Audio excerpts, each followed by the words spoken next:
Tony interviewed U.S. Ambassador Mike Huckabee. He's the ambassador to Israel. It was on the program This Week on Capitol Hill.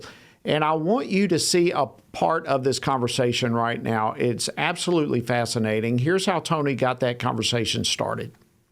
Well, Ambassador, thank you. Shabbat Shalom. And let me ask you your reaction. I saw that you had a post on Twitter giving some, well, let's say a response to the French president as to where this two-state solution, how it might be carried out. You know, Tony, if Macron wants to have a secondary motion here to get a state for Palestine, I suggested that what he should do is just give a part of the French Riviera, because he never said where this nation needs to be, this Palestinian state, or when it should be. So I suggest let's make it the French Riviera, and we can call it Frankenstein. That way, everybody's happy and Macron gets what he wants. And also, if one nation can just declare another place on the earth to be a state, then I think it would be fitting if the UK would declare France to be a British colony. Why not? This was outrageous for Macron to do this, and it came at a horrible time. It basically is a reward to Hamas, and that's one of the reasons that they became unreasonable in any talks to end the war in Gaza. Well, Mr. Ambassador, when you look at France, and there's a lot of pressure on the UK to do likewise in calling for or recognizing a Palestinian state, we see the migration of the Muslim community, the Muslim population into Europe. Is this appeasement? Is this an effort to try to appease those growing minorities in those countries? I don't know if it's that or if it's just the self-righteousness of people like Macron who somehow want to beat his chest and try to tell everyone that he's so compassionate and that he wants to resolve a problem. What he does not understand is that his announcement this week compounded a problem. It made things much worse, not just in Gaza, but quite frankly, we've been working on some very touchy issues between Israel and the Palestinian Authority, and we were not there yet. We were moving in the direction.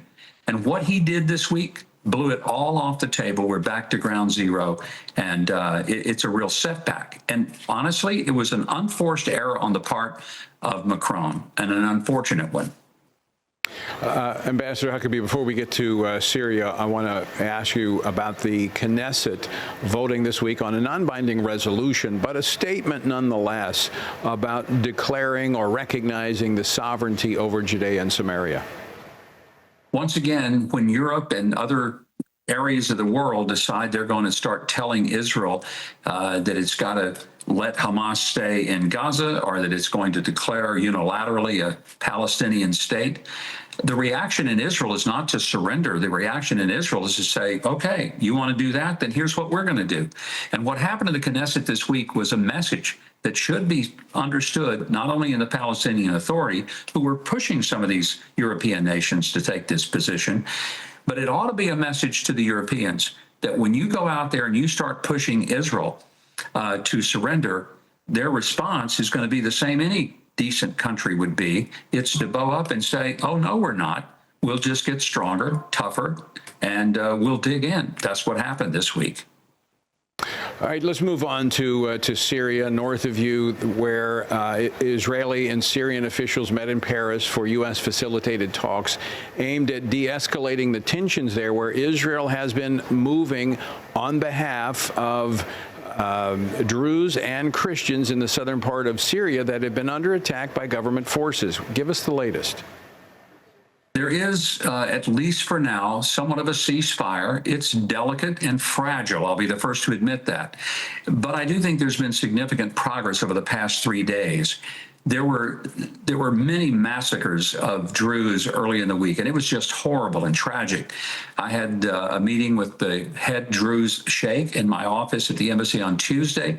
I know that it was of great concern to the Israelis because the Druze have been very supportive of Israel. They've been faithful citizens of Israel. And the people of Israel felt that they had a moral obligation to stand with them and not stand by and let them get massacred. But some of this incursion that was going on in the south was from jihadists. Some of it was from Bedouins. It was, frankly, a complete mess, but it has gotten better. And I think everybody now knows we've got to bring the temperature down and try to move toward a demilitarized Syria that would, in fact, end up normalizing relationships with Israel, which is historic. And in light of everything we've been through in the last week, it's pretty amazing. It is, and I know President Trump meeting with the interim president there in Syria a couple of months ago. But we've seen a pattern. We've seen first the Alawites, Christians, Druze continuing to be targeted by forces related to the government. 30 seconds left. Are you optimistic that we can have a new Syria? I really am, and I know it may seem ridiculous in light of some of the events of the past week, but no, it can happen. The big key is the U.S. has to continue helping this new government to have economic and military and political stability.